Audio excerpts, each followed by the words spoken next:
You're tuned in to the Brand Ambassador Select Podcast.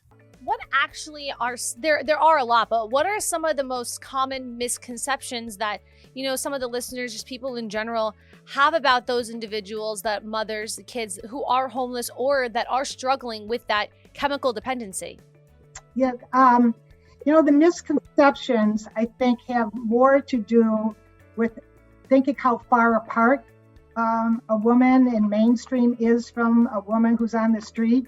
They don't link with them. They don't see how they could be that woman. So those misconceptions, it's this wide, huge gap that I have, and thank God, but the grace of God, there goes me. But the way to view it is how many things you do have in common, that this woman, if she only had some barriers removed, could have lived a different life. For instance, all women want to be safe.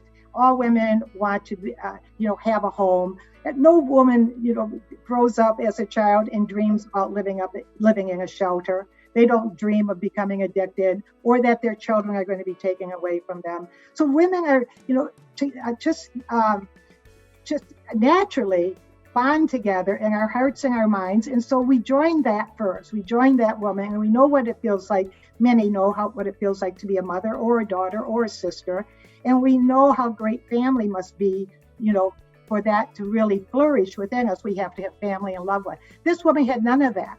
So when we look at her, instead of her choices that she has made, and see how could she make such poor choices, we have to begin from the very premise of where she was as a child growing up. What did she have, or what did I have that she didn't?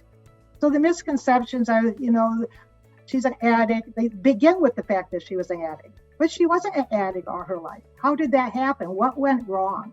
And I think the compassion that I have with so many of our donors and so many of the women out in our nation, they do make that stretch. They can reach and they can touch that woman's heart, and they somehow can identify and have the empathy for that woman. So that's the beauty of how women connect with other women who really do need an opportunity, to have a second chance, third chance in life and to raise that child.